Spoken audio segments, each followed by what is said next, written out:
Okay, we're going to go ahead and get started. Welcome to session 2, SEL Techniques and Tools for Adults and Students, the Foundation for Successful Learning, Remote or in Person. Did just want to remind everybody of the orientation to Zoom. We ask that you use the Q&A function to submit questions to our presenters and use the chat function to speak with each other and to share resources. I did want to highlight, we do have 2 ASL interpreters with us. We had a little bit of a challenge in session 1, but I think it's been corrected for session 2, but you all can let us know. You should have an option to switch to gallery view so that you can see both the person speaking as well as the interpreter and the other presenters. So if you all want to try that, check that out, and then let us know in the chat box if you're able to do that. And if there are any additional problems, please let us know. I'm just going to look at the chat real quick. Okay, it looks like it's working. It says side by side. So it looks like side by side or gallery view should make it work. Okay, great. So with that, we'll go ahead and get started. I'm going to briefly introduce our presenters. Their full bios are available on the conference webpage. But we have with us today Liz Warner. She's the co-founder and co-director with also co-presenter Patricia Heindel of the School Culture and Climate Initiative based at the Center for Human and Social Development at St. Elizabeth University. Liz has been at the forefront of creating supports and resources for schools, and she's the president of SEL4NJ, which is the state affiliate for SEL4US. We also have Erica Brenton, who's also with the School Culture and Climate Initiative. She's an educational consultant with expertise in instructional practice and behavior management. She worked for 15 years as a teacher, coach, and professional development specialist at a range of schools in New York City, and has developed a unique perspective on how every school can reach its full potential. And then we also have Dr. Patricia, she goes by Trish Heindel. She's a professor of psychology and the dean of the School of Professional Studies at St. Elizabeth University. She's the director of the SEU Center for Human and Social Development and also the co-director with Liz for the Center's School Culture and Climate Initiative.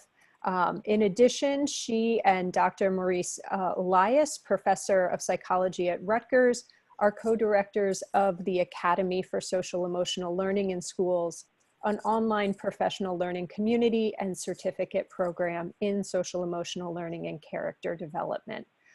They have many years of really wonderful experience to bring to bear on the current circumstance, and we're very happy to have them with us here today. So with that, I believe I'm turning it over to Liz. Yes, thank you, Anne, and welcome everyone, and good morning. And I am going to turn it over to my colleague, Erica, to get us started, and then we're going to come back and say a few words about what we do and what we're going to be doing today. Okay, so if we could advance the slide forward. Thank you. So we're going to do a grounding activity right now to get us really present in this moment. So what I'm going to ask is if everybody could be seated in a mindful posture so that you have free airways, you can feel the ground beneath you. I would say turn off your camera so no one can see you, but we don't have that problem. But just find a seat that feels comfortable.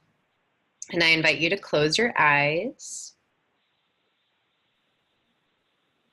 And I invite you to settle into your body a little. Trying to notice the location of your breath. Do you feel your breath maybe in your belly, in your chest, in your nostrils? And just spending a few moments noticing the location of your breath.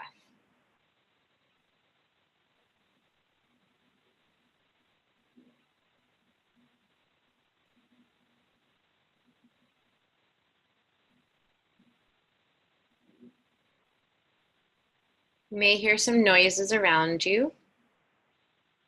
Just incorporate those into your breathing.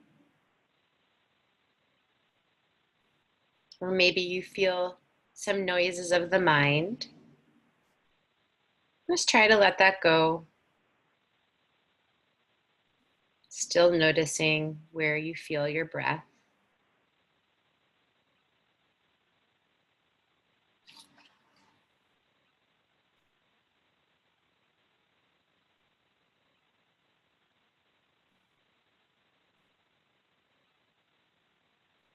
Let thoughts come and go.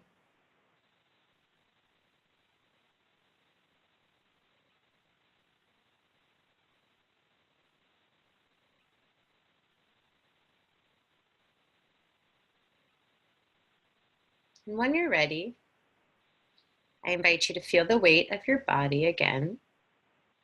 Maybe you feel your back against your seat, your feet on the floor.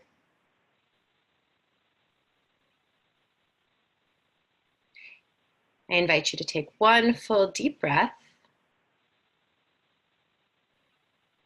And when you're ready, you can open your eyes and return to the screen.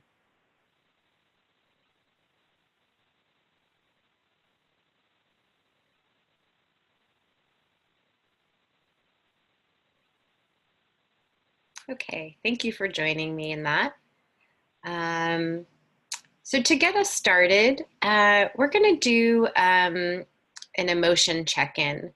So what we're going to ask is that you think about your current mood, or maybe your last current mood, and to just jot down 2 words that describe how you're feeling. You can put them into the chat box.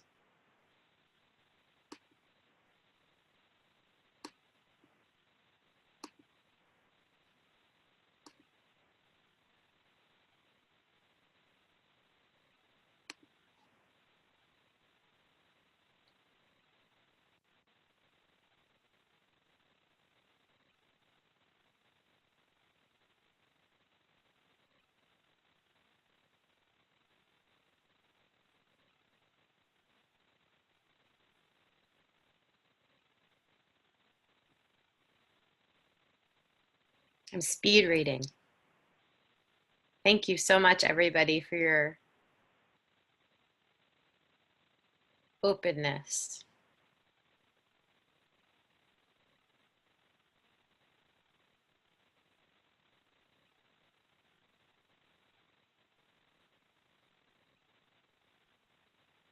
So a lot of various feelings that really span the range of excited, exhausted, calm, but weary. And so amazing that we can all have these mixed feelings inside of us. And this time has really brought up that sense of emotional roller coaster. Trish, did you or Liz want to talk about the one of the castle's first tenets of opening with an emotion check-in that might be nice to explain to how we can use this in schools too? Sure, I will. Welcome, everyone. So sort of the 3 pillars of high quality social emotional learning implementation are always starting a class, a morning meeting or a class lesson or a staff meeting with a grounding activity like Erica just did with us. Which gives everyone in the room an opportunity to sort of check in with their feelings and their body. And there's a variety of types of activities that you can use, but it just brings people into the moment. You can do the grounding activity before giving students a test, which is often quite helpful, and engage them in a breathing or grounding activity at the same time. So that's part 1 or pillar 1. Then the second is always having as engaging activities as you can in those meetings or classes and lessons. And since we have so many wonderful people on this webinar, we're not going to be able to really model as much as we'd like to have interactive, engaging activities with you all. And then finally, to always have an optimistic closing at the end of a class or at the end of a meeting. An example of an optimistic closing might be to use a gratitude check-in. So asking people to think about something that they are grateful for, which again brings out positive emotions and is calming. And that can be a gratitude that's shared about what another person in the room has done for you, which then shares that positive feeling. So thank you so much. And we often like to demonstrate SEL techniques when we're doing a webinar or a workshop or a presentation. So over to you, Liz. Great, thank you. And Anne, I think we can move on to the next slide, which is we're thrilled to be here. And we've been working with schools for over 10 years based at the Center for Human and Social Development, as our introduction said. And throughout the 10 years, we've worked with many, many schools in many different ways, everything from professional development to SEL teacher coaching. We've created networks, professional learning communities to connect schools. We have a school climate lab. And all of these have been in person, and now, of course, they're all virtual. And one of the things that we've learned while working with schools over these years is that every school is different. There's no cookie cutter approach because just as we saw in our opening activity, you know, our own emotions are complicated. We can be feeling different things at the same time that alone look contradictory, but it's true. It's how we feel. Schools are the same, but while working with schools over the course of many years and working with many wonderful mentors and leaders in the field, we have developed a model. And one thing to keep in mind for schools as they're working is that coordination is really key. And if you move to the next model or the next slide, you can see that there's a whole lot of different components that go into creating a school that is thriving. And that's a place where everyone can thrive. And today we're talking about SEL, social emotional learning skills, and we guarantee you'll take away a ton of skills and ideas on how to, create wonderful, safe environments for students. But social emotional skills have a very important relationship with the school climate. It's the social emotional skills of students and staff create the foundation for a positive school climate, and it's within that positive climate that teaching and learning can happen.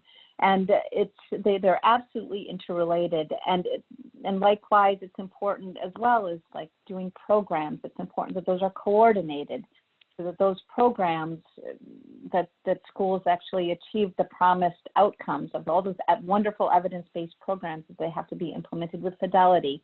So things need to be coordinated, they need to be thoughtfully implemented, and then of course student and staff health. So we're very much, our approach, before we get into the details of the SEL, is just so that you know, is this coordination of supporting schools so that all the wonderful things can work together to ensure that the most impact is received from all that effort. And also I think what is very important is you'll have noticed that in that sharing of the social emotional skills and how the social emotional skills create the climate, it's not just for students. The staff, the adults are incredibly important. And the adults have to be in a good place and have strong social emotional skills in order to, very importantly, they contribute to the climate, of course, but also so that they can model. Modeling is incredibly important. So today we're going to be talking a lot about SEL tips and techniques for classrooms and how to open up, classrooms, whether they're virtual or hybrid or in person. But please keep in mind that everything we're sharing is just as important for the adults and the kids, and the adults need to come first as well. So with that said, I think I'm going to turn it back over to Trish, I believe. Is that right? That is correct. Right. Thank you, Liz. So we thought it would be helpful to spend some time at the beginning of this presentation to ground us all in what we are calling social emotional learning, kind of the what and the why of social emotional learning. So what we're going to be doing is sharing a bit of the why first, because there really is a compelling argument for infusing social emotional competency building into schools that we know for decades. But because of the moments that we're in right now, it's even more incredibly important. So we want to be sure we're sort of on the same page with regard to why we're talking about social emotional learning, and then of course what we mean when we use those terms. And then we'll be jumping into some practical tips and techniques and tools for what educators can be doing, you all can be doing with your students during the reopening.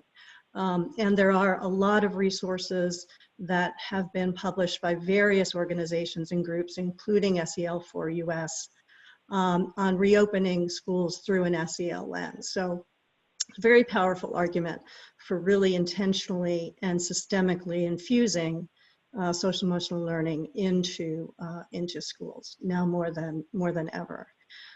So Anne, if you go to the next slide, social emotional learning in some educators' minds when it was first being discussed was thought of or perceived as being the next flavor of the month, that it was another fad that would come and would go.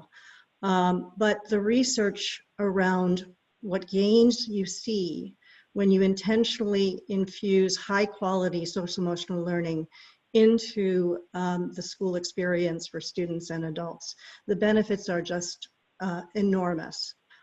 So in 2011, before I talk about what's on this slide, in 2011, there was the first meta-analysis study that was published by Gerlach and colleagues, and it's in the Journal of Child Development. And it was a meta-analysis that combined the outcomes of couple of hundred well-controlled clinical studies of what you gain in students who have had a high-quality social emotional learning program delivered in their classrooms.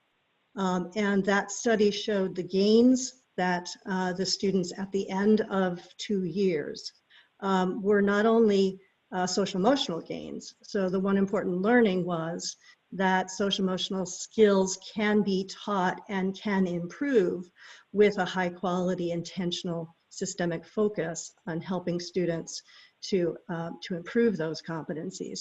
So the first important finding was that there was significant gains in measured social emotional competence. So it does work. There was also tremendous gains in terms of the social emotional well-being of students. So there was increased attitudes, positive attitudes about self, decreased aggressive behavior, decreased emotional disturbance, and more positive social behaviors. But the most surprising outcome was the impact on academic performance. So the students who had the high quality social emotional learning programming scored upwards of 11 percentile points higher on standardized academic tests than students in control classrooms who did not have the social emotional programming. And some of the studies in the meta-analysis showed upwards of 17 percentile point gains over the control students. So that was a really eye-opener to see the impact that social emotional competence has on students' ability to learn as measured by standardized tests. So it was a very compelling study and report. But the questions then were, well, will it stick? And so this slide, which is kind of very complicated and busy, is from an organization called CASEL. Many of you might be familiar with CASEL. If not, it stands for the Collaborative for Academic and Social Learning. And the website is on this slide, casel.org. CASEL is a national organization that is well-resourced, that is a clearinghouse for all things SEL in terms of research. They have vetted social emotional programs, and you can look at those. They have information on social emotional learning standards that various states have adopted. So it's a wonderful resource or site to go to. But this slide from CASEL organizes data from longitudinal work that has shown that the impact of those social emotional learning programs on students have long-term sustained impact.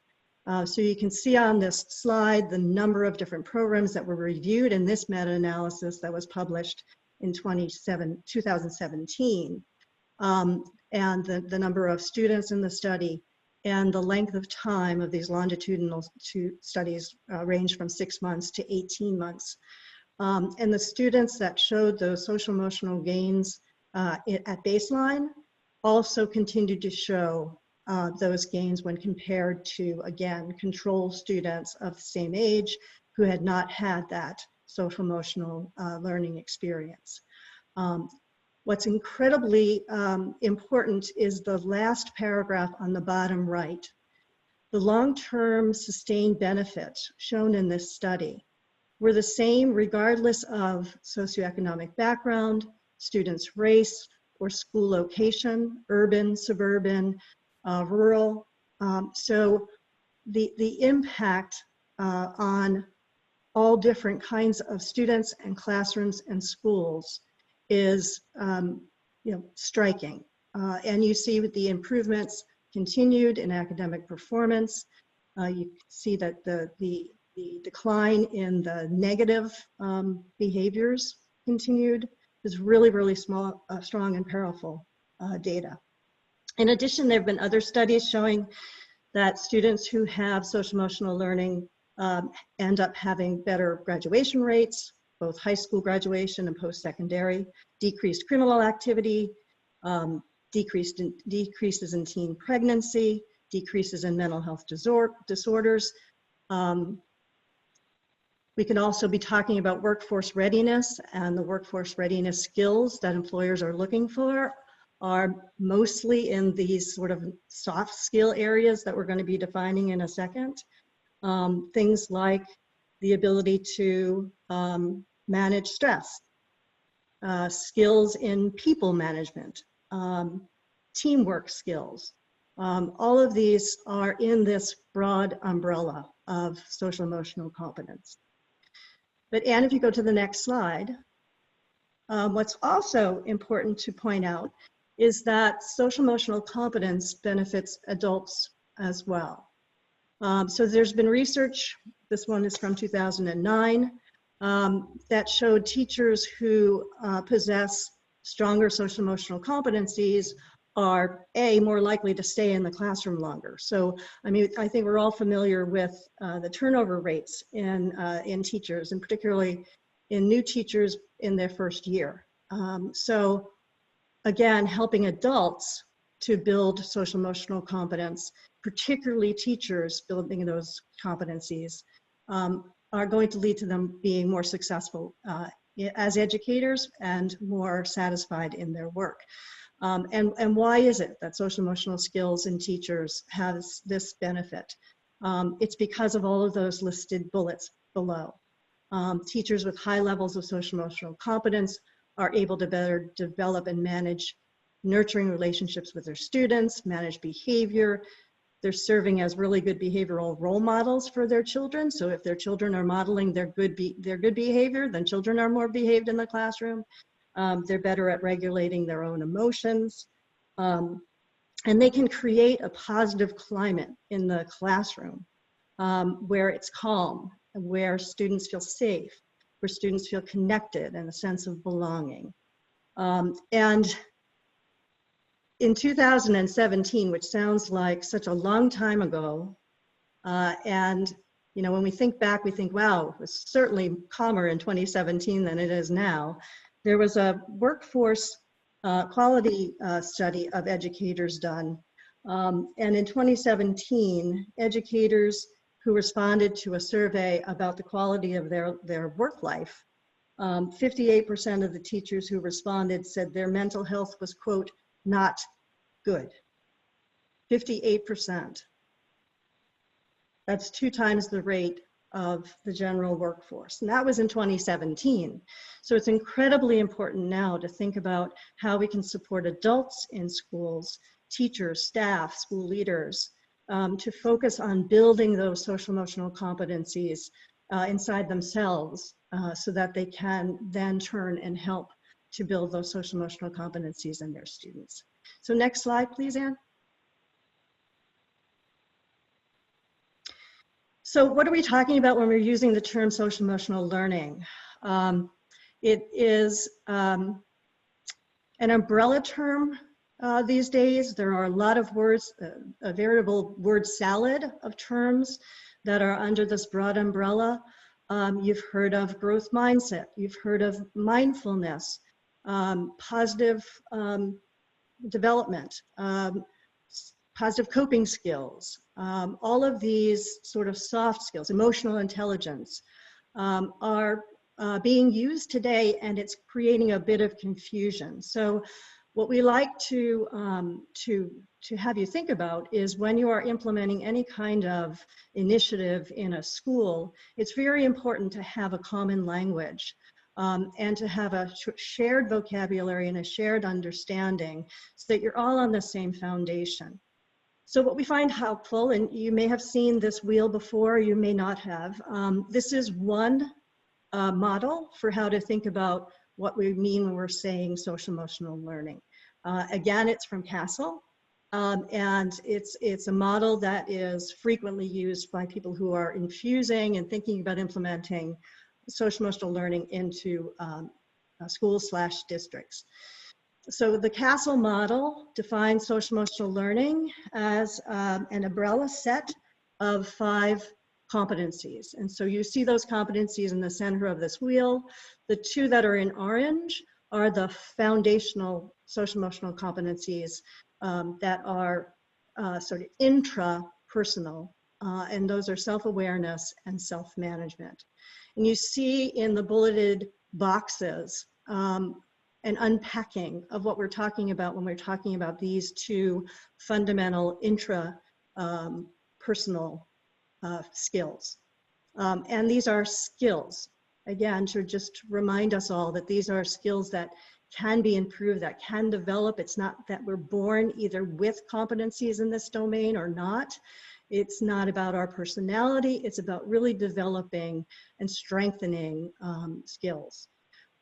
So self-awareness is the ability to identify your emotions, to recognize your strengths, which is a source of self-confidence and goal setting. Self-management is the ability to manage those emotions, those feelings that we started out checking in on. And then in the green are interpersonal skills, social awareness, relationship skills. So you can see that self-awareness and self-management are fundamental to developing and improving your skills in those other green domains. So it's important to know oneself and manage oneself in relationship to others. So social awareness is the ability to take the perspective of others, to be empathetic, for example, and relationship skills are fundamentally reliant on our ability to have that kind of awareness of others. And then responsible decision making, the ability to resolve problems, identify problems, define problems, reflect, and to act in ways that is ethically and socially responsible. So the outer rings, I'm not going to really talk about, but the purpose of having those outer rings is to communicate that it's really critical that social emotional, the addressing of social emotional skills and competencies happens not just in the classroom, but school-wide. Not just in school, but you want to engage families in an understanding and focus of helping children develop these and improve these skills. So we don't want social emotional learning to be something that happens 1 hour a week on a Friday morning. It's something that has to be in the vision and mission statements of the school and district. It has to be something that's reflected in the policies of the school. It has to connect with families so that kids are getting the opportunity to practice these skills. And it becomes a part of their experience from the morning until the end of their day. Next slide, please, Anne. So why is SEL critical in this moment? When you think about those skills that we just talked about and connect it to 2020 and the spring that we've had and the next year that we're going into, all of these challenges on this slide are going to be better addressed and dealt with if we have a good foundation of those social emotional skills. So there are students and adults who have experienced trauma prior to the COVID pandemic and prior to the heightened focus and spotlight on systemic racism and the heightened focus on the inequities in terms of health and how different communities have been hit harder by the pandemic than others, communities of color.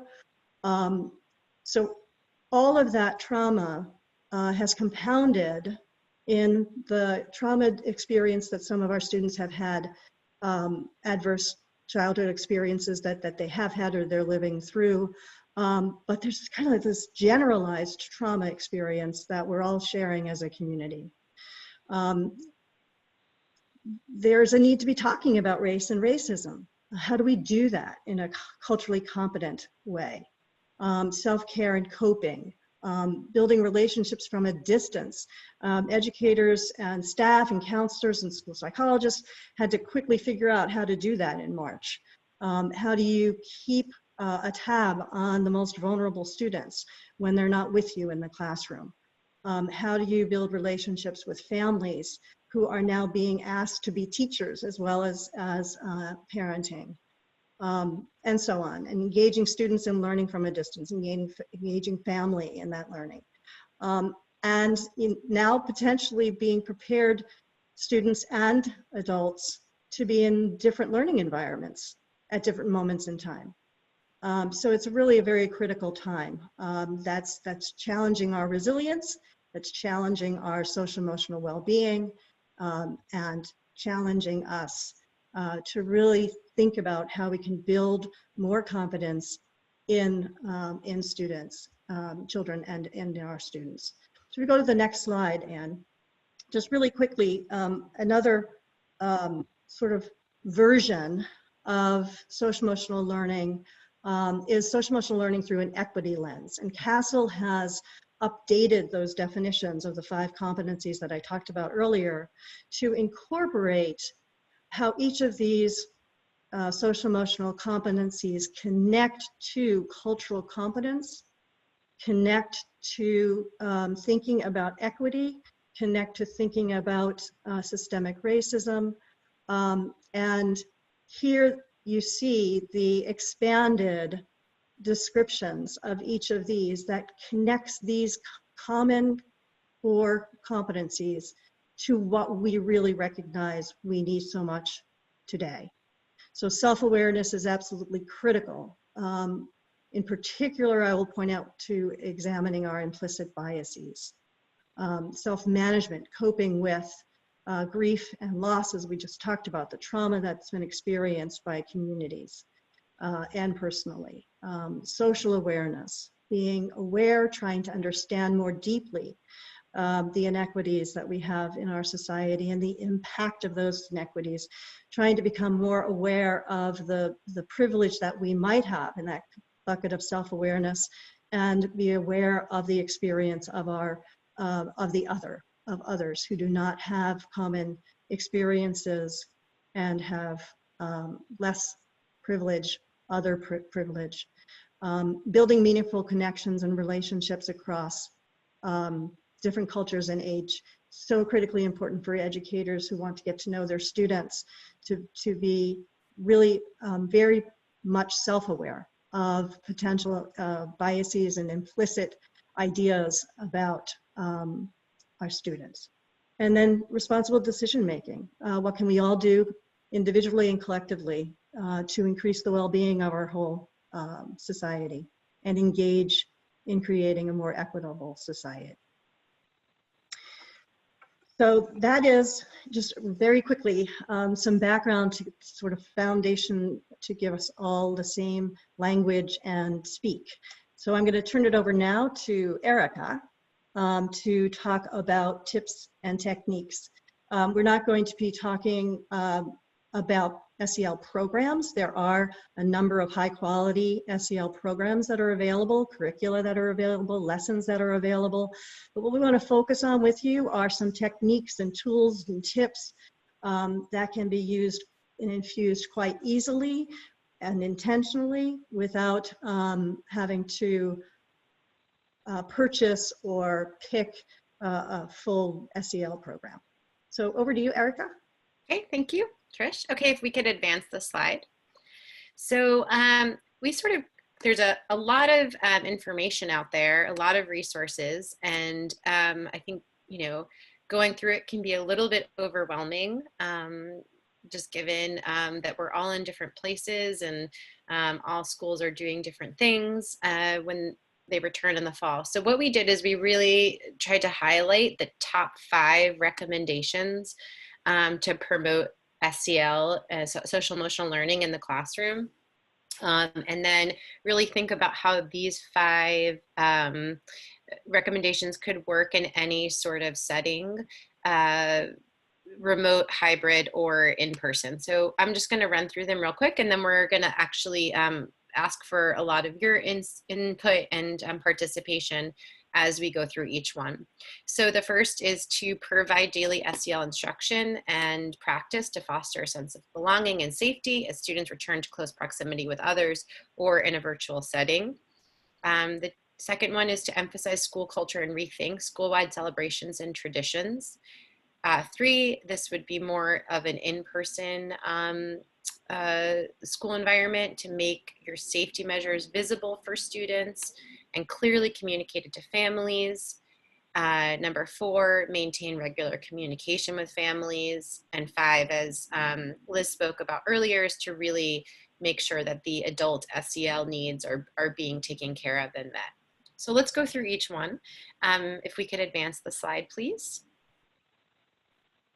Great, thank you. So what we would like for you to do is, in this first section, the provide daily SEL instruction and practice, we want you to actually jot down in the chat box some ways that you already do this, or you're already planning on doing this for the fall. We think it, given the fact that we have over 500 participants, there's probably a lot of amazing ideas in the virtual room here. So if you could go ahead and jot down some ideas, we would appreciate it. And then as folks are jotting, we can all be reading through them just to get some collective ideas here.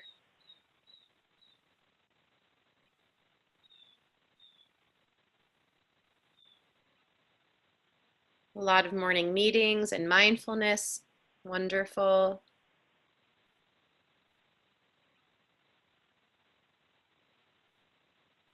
You're reading each student by name. Mm-hmm.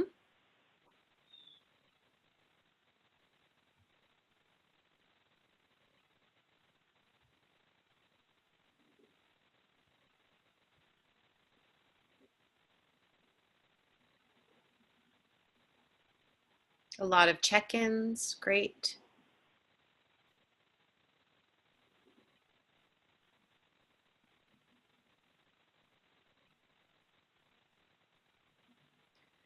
Taking the mood, and a lot of reflection, end of day checkouts.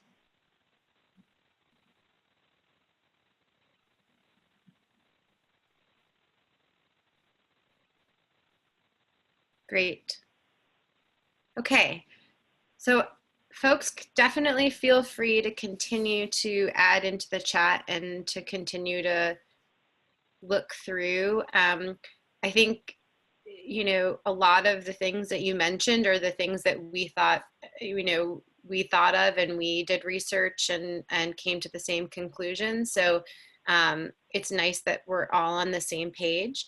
I just wanted to highlight this quote that we put in, which we really believe is sort of the core value of SEL instruction, is that no significant learning occurs without a significant relationship. And so all of these ways that you're indicating that you create daily SEL instruction is really based on building strong relationships.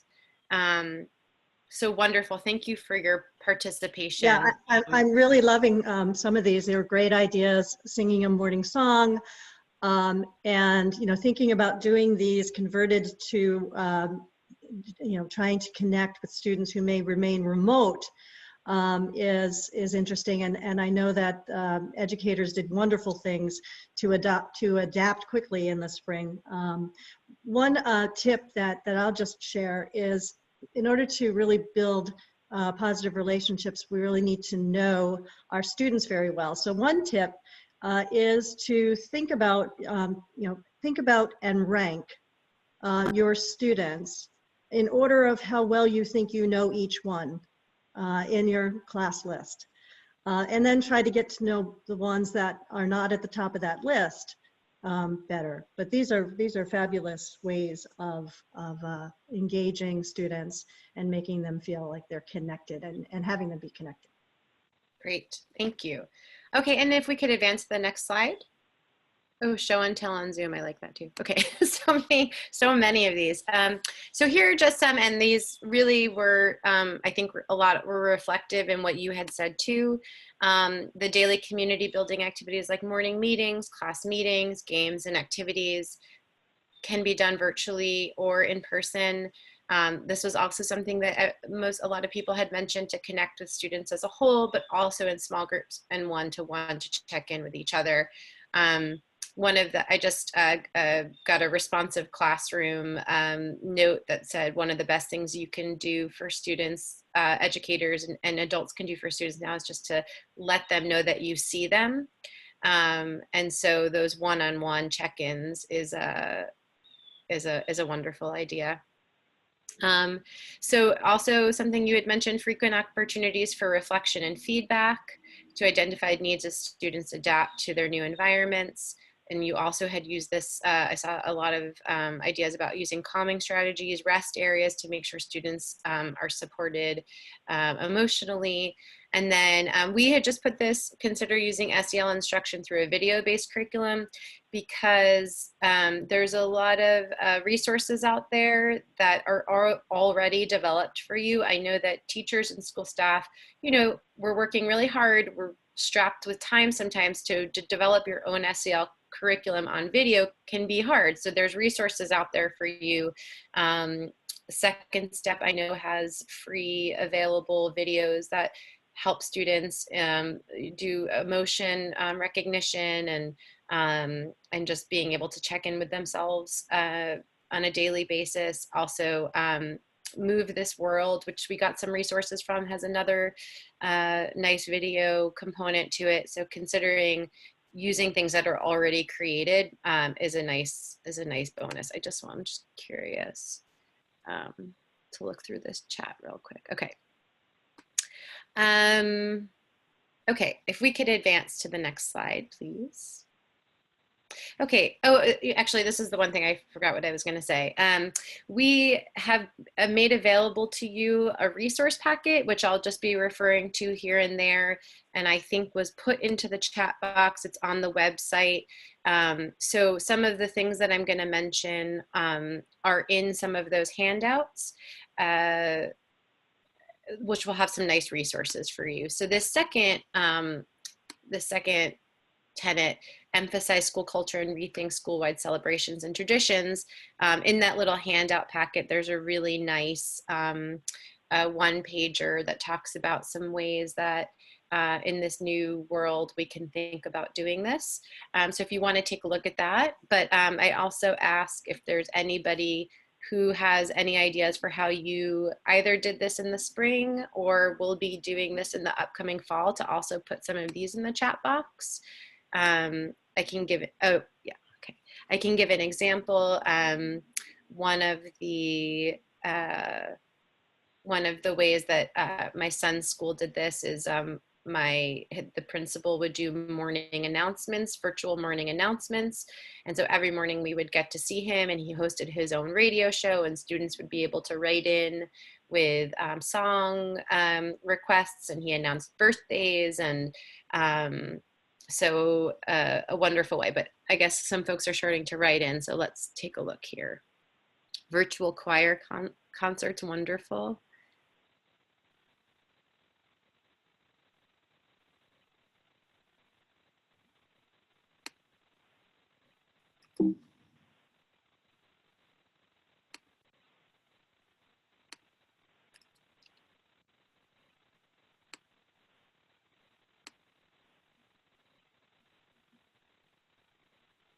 Okay, so I'll give you some time to read over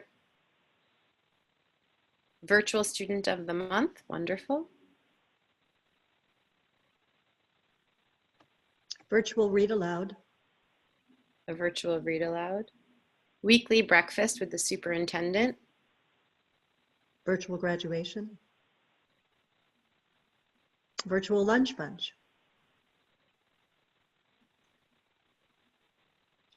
There's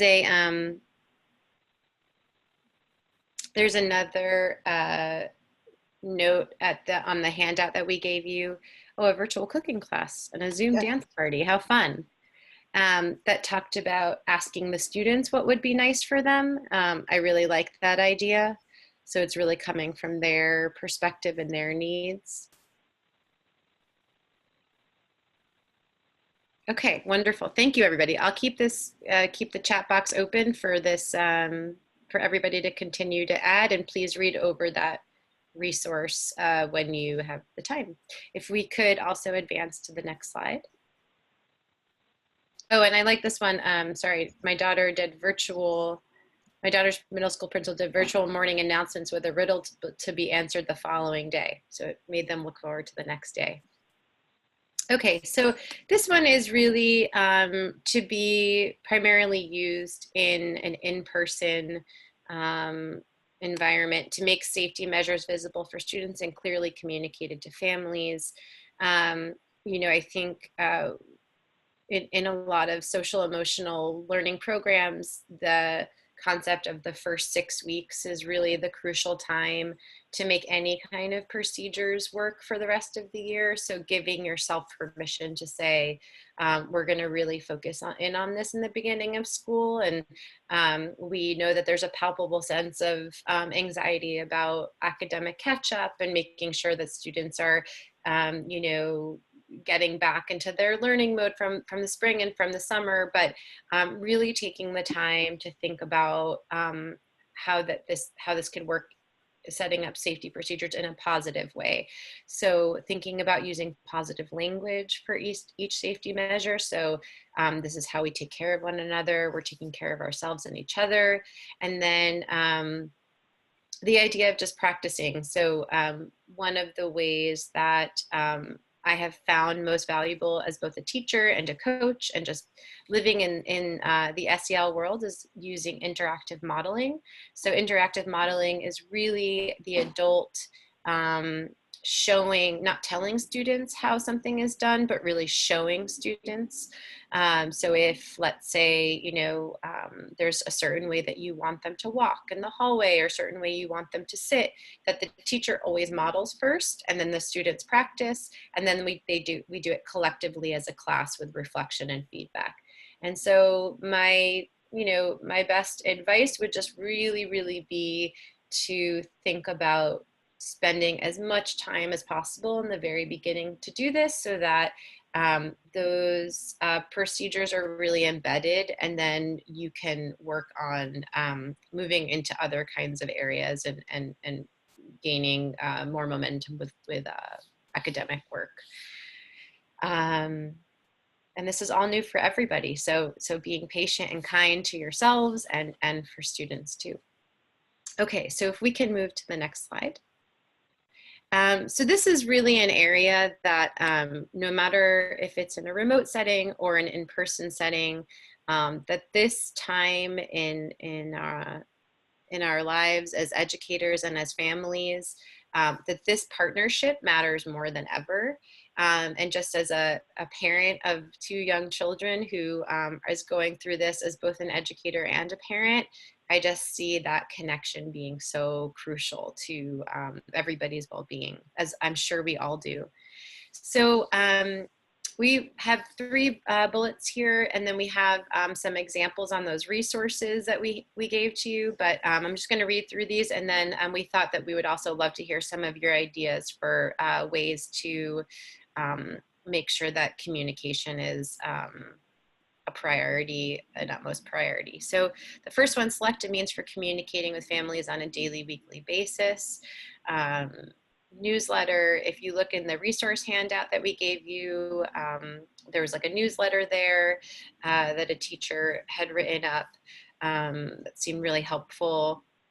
Provide support for families to continue to facilitate SEL at home. So again, there's tons of resources out there. CASEL has some lovely, and we'll share the resource guide with you at the end, but CASEL has some really lovely ideas for how parents can facilitate social emotional learning in their own home.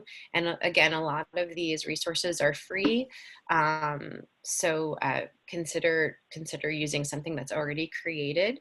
And then I love this one too, the create weekly challenges or activities to share with families to foster a sense of community school-wide while students are learning from home. And there's a really fun activity in the back of that resource packet that's like a weekly passion project. And so students and families work on it throughout the week and share it with their class or with their school at the end of the week. So I'm gonna just take our attention quickly to the chat box here. And maybe you've already started writing in, but if we could just, if you have any really great ideas that you think the group would benefit from about communication with families, we would love to hear. We'll spend a few moments looking at that.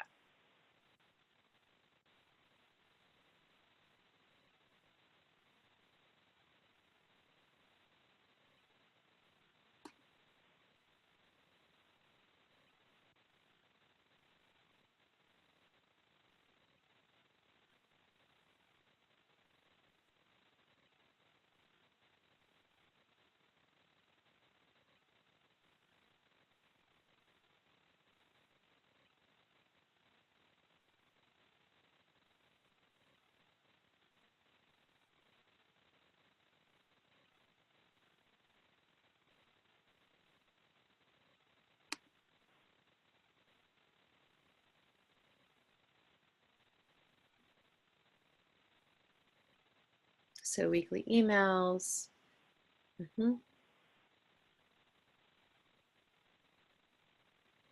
Great. Virtual parent workshops sound wonderful. Digital backpack. Parent university, that's another thing my our school district is doing. So really helping parents to understand how to support their children. I'm assuming that's what that is, Julie. Okay, thank you. Very helpful.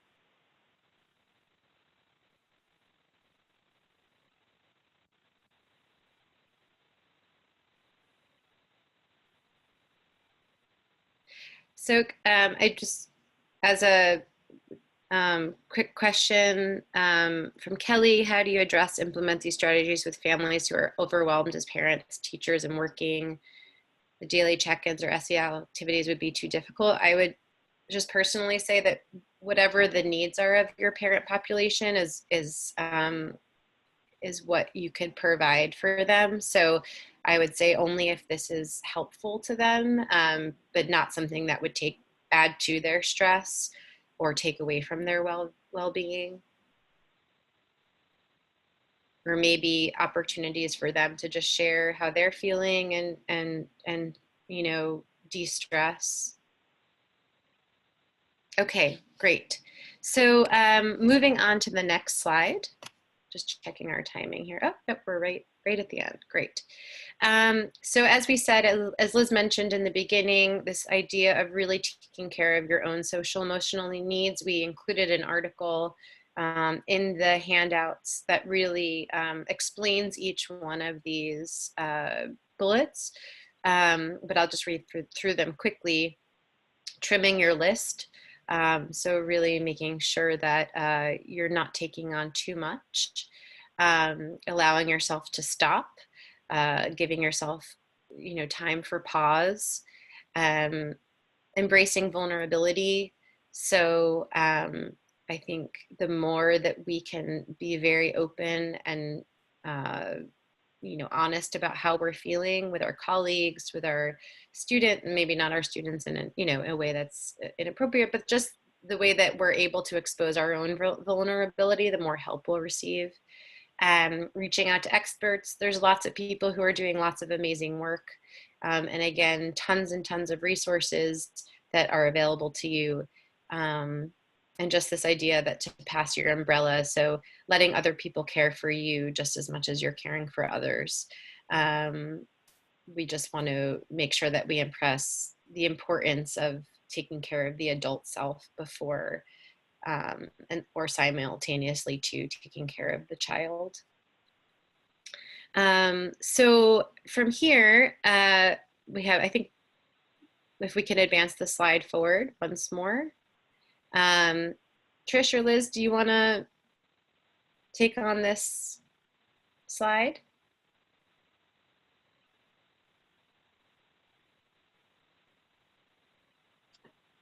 Sure, I was waiting. sorry, I'm trying to see.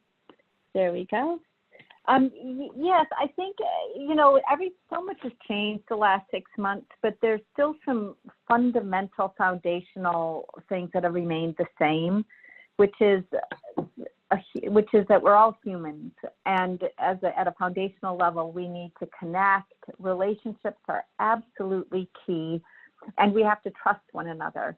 And so the idea of I was noticing the question about how do you reach parents who are overwhelmed? And, at the basic level, we've all been there where there's so many things that are coming at us, we just can't absorb them. So almost just having them be heard, being there, being able to meet them where they are, and likewise with every student, is that just at that foundational level, nothing much happens without a relationship first, and trust. So, and it takes a little while to build. So I think the more we've been talking to schools, it's important to keep in mind that there's so much out there, and if we kind of focus on the basics, then we can build from there. So the idea, we're all educators. The idea is to create school environments where all can thrive. And, we keep on harping on about the adults, but the adults are really, really key. And one of the reasons we've chosen to have the chat going, which will definitely be shared, is that all of you have so many ideas. You're all implementing different things, and schools can learn from one another. And so we're very much in the mindset of being able to facilitate you learning from one another. So I expect in this chat, because we've all been speed reading the chat, there's some wonderful, wonderful ideas. And I think that given that we're moving into the question period, I thought it was worthwhile addressing a question that I saw come through about middle school and high school students. A lot of times SEL is considered more an elementary program, which really is absolutely not true, is that those high school kids need social emotional skills more than anyone, because those are the skills they're going to need in order, once they get to college, in order to have a successful college university experience, when they get jobs, when they go on to trade school, or whatever path they take. Those social emotional skills are what the grown-up adult world are looking for, and it's what allows them to be successful and to continue to be lifelong learners in whatever field they go into. So and again, with the middle school and high school students, they are different than elementary students, but at the foundational level, they all need to be heard and to feel seen and heard and to be able to use their voice.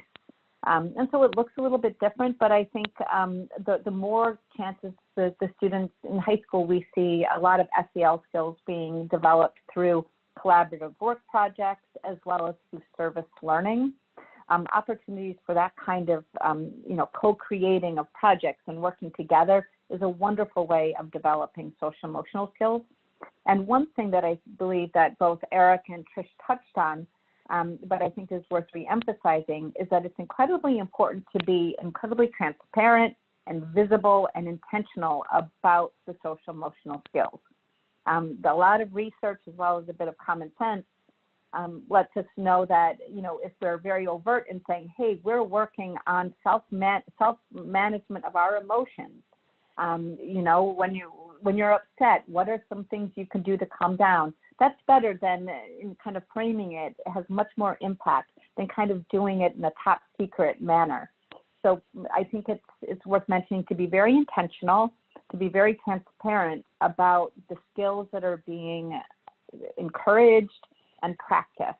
And as Trish mentioned early on, these are skills that are taught and that can be developed and can be learned. And like anything, just like tennis, you have to practice them. So, being very overt, being very transparent and visible about that can make a difference. And all of you are doing so many wonderful things, which is why we're so going to be sharing all of these wonderful ideas that all of you have been sharing. And there are examples of SEL programs and curricula for middle school and high school, and for high school in particular. Facing History and Ourselves is a really fabulous social emotional curriculum for high school students, delivered through a history social studies lens. So there are programs that are available, and any of these tips and techniques really affect the climate of the relationship between the teacher and the students to students, and that works at any level. So it's really about how we are with each other and what we intentionally are thinking when we're communicating, when we're talking with students about goals and lessons, that we emphasize the impact on these competencies and incorporate the competencies into our learning goals at any level.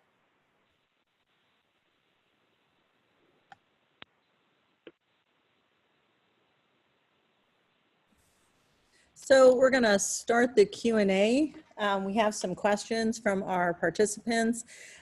First question is, do you know of any resources that are available in Spanish, and are the resources that you're identifying available in Spanish? Right. There's some resources that will include, I believe, in the resource pack, but I'm not sure. There are resources available in Spanish. We'll go back and make sure they're in the resource pack. But there is something that's really good for adults and parents. There's been a series of webinars, and they're available for free, that have been created by Pure Edge Inc. They're a foundation, and they do wonderful work. And there's a whole series of adult SEL, adult self-care, the neuroscience of stress, available for educators, and they've just released a whole series for parents. So this kind of addresses some of the comments we've been hearing about how to reach parents. This could be sent through, and if they have the bandwidth to, not, who knows if everyone will be able to access them, but no one can access them if they don't have, access to them, if that makes any sense. They are available in Spanish, which is very helpful. So we'll be sure to include links to those webinars as well. Okay. Another question is, do you have recommendations for SEL programs for high school? And also, what do you think of the program Character Strong? I think Trish just mentioned the program for high school. It's, I think, and folks are chatting about it in the chat, the Pure Edge. Facing History and Ourselves is the one that I mentioned. That's the high school level. Character Strong, I know a little bit about, and I think that has been well received. I myself have not used or incorporated any of their materials. Okay. And also, can you suggest some good books on COVID for elementary students and or videos? So if you go on to one resource that is great is if you go on to Castle, and our last slide of our presentation is a resource list. But if you do go on to Castle, there's tons of resources about COVID books and videos. The same with Move This World. If you go to Move This World website, they also have a lot of COVID specific materials that are really great. There's also ApertureEd.com. I don't know if you're familiar with Aperture. They've been around for a while. Also a lot of really good resources there. Again, COVID related resources in particular. That's ApertureEd, ApertureEd.com. And for all the presenters, we have some questions that have to do with, so one of the questions was, as an Afro-Latino guidance counselor, I've been finding it increasingly hard to help white colleagues, other racial groups as well, become aware of their own privileges and also recognize and sympathize with students from differing backgrounds. It's very frustrating, and in the current international status, I'm seeing a lot of resistance, denial, and anger. Any tips on how to deal with this coming from fellow colleagues? So there, yes, thank you for that question. It's, you know, it's an incredibly important question and an incredibly important issue. There are a couple of resources that I would recommend that are books that you might encourage sort of a book reading club, which might open some space for talking about this. One book is Talking About Race, is the title, Talking About Race, and it's written by the author Oluo, O-L-U-O. It's a very accessible, readable book. She does a fabulous job of providing some tips about how to set up those conversations, but also a lot of information that's really good. And then there's also White Fragility, which is a book that's so popular it's even hard to get from Amazon right now. They're back ordered. White Fragility is a good resource to think and talk about white privilege. I would, you know, Do you mind suggest if I those. jump in? So I also think sometimes having like a third party come in to really support and guide you through this work would be helpful. One resource that I know of is a woman, her name is Elena Aguilar. I'll type her name into the chat box. She has a company called The Bright Morning, and they do all work around, you know, bringing school communities together on racial justice and really looking at our biases. And she's a trainer, so, you know, just as maybe a way to support a school community with this, so you don't have to take it on all on your own. Oh, Coaching for Equity, right? Someone just put it in. I'll put her website in. And then there's another woman, I'm going to put her in the chat box too. Her name is, just get her name real quick, Dina, sorry, Dina Simmons. And she really looks at social emotional learning through a racial equity lens. So her work might be also something to consider. Okay. Another question, would it be possible to try and mention specific strategies to accomplish these things with older students? We are middle school, high school counselors and teachers seem less open to providing this. It appears easier to accomplish with elementary age children. Right, PJ, that was sort of the question that I was referring to earlier. So I think, you know, collaborative projects, having them, you know, work through, as Trish mentioned, there's a couple of different curriculums out there, But again, it's giving them a chance to practice these skills and being very intentional and very transparent about why these skills are important in their lives and in their future work lives, and why it's helpful for them to manage these skills. So the curriculums that Trish mentioned, and these will be in the resources as well, and they'll put them in the chat, can help do that. But again, the student voice is incredibly important as well. And we've kind of focused on those 5 SEL competencies, but overall student voice and being the idea of, you know, all the kids feeling connected and a sense of friendship and belonging, all of those are very, very important as well. So I would just also add to the incorporation of collaborative, project-based learning is a good vehicle, but to set collaborative projects up for success by incorporating sort of training for your students about how to be working collaboratively. So what you can be talking about is, social awareness and relationship skills, when really you're talking to them specifically about how kind of the rules of working together as a team.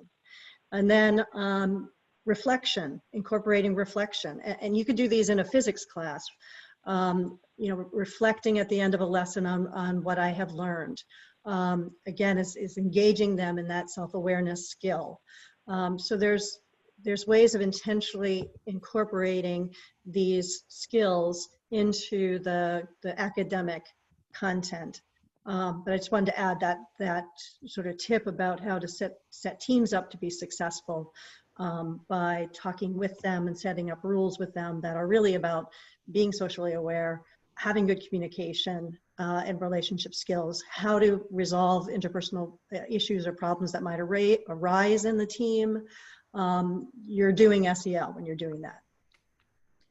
So we also have a question, and I think you touched on it, but I'm just going to ask it again anyway.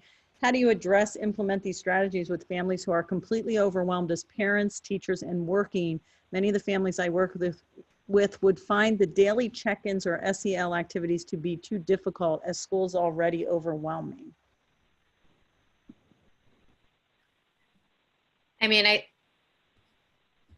maybe some other folks have other ideas of how to answer this question. I think it's sort of meeting the parents' needs where they are, and whatever that a school can do to support the sort of the stress load of a parent is what they can do. But certainly there's no, when we make these recommendations, it's not as a have to, it's more of a, if it's helpful for the families, but nothing that needs to be implemented with fidelity for every family. I think whatever makes the most sense is just the most important thing. Yeah, the parent check-ins, I think, can help them to sort of express what they're dealing with to you on a regular basis. But then, that puts the onus back on educators to take action, right, to help support them. But yeah, it's a tough question. Families are just absolutely overwhelmed, and making decisions now that they may have to change in a week or two, and just the stress of that uncertainty. But maybe engaging the families doing mindfulness practice or some positive coping skills practice might actually help relieve some stress. But really being aware of what your families are dealing with. I don't have a magic answer. Yeah, and I would say, I mean, one of the things that we've done in our community is just surveying parents. So getting an indication of their stress levels, asking them what they need, and then as a school community, as a PTA, just gathering the resources to say, this one family needs X, this one family needs Y, and what can we do to help them? So there's no magic solution, but we're getting a sense of what the needs are. Right. And at the very basic level, creating a connection, so that there's someone from the school who knows how to contact that person, and back, in the opposite direction as well. The parent knows who to contact. so that at least there's a connection so that the schools and the parents can use that when needed, you know, at the very basic level. So I see that we're coming to the end of our time. We haven't gotten to all the questions, but the presenters have provided their contact information. It will be available for you to ask the questions.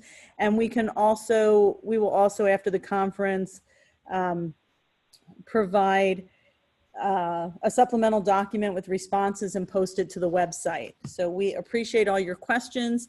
We're sorry we didn't get to all of them, but we will answer them later in a supplemental document, or you can reach out to the presenters and ask the questions yourselves. So we just want to give a final thank you to all our wonderful presenters, Liz Warner, Erica Brenton, and Patricia Heindel. We really appreciate you being with us today. We will create a supplemental document. So you do have contact information, but in an effort to not overwhelm our presenters with email from 500 plus people, you can filter some of those questions through us, and we'll put together a document with the answers pulled together, so that a little bit of an FAQ after the presentation concludes. So thank you again. And for those with us, our next session will begin in 30 minutes at noon. So again, just as a reminder, you'll use a new Zoom link that's available both on our website and through the program. And thank you again to everyone. We appreciate all the wonderful information. Thank you. Thank you. And thank you all for sharing.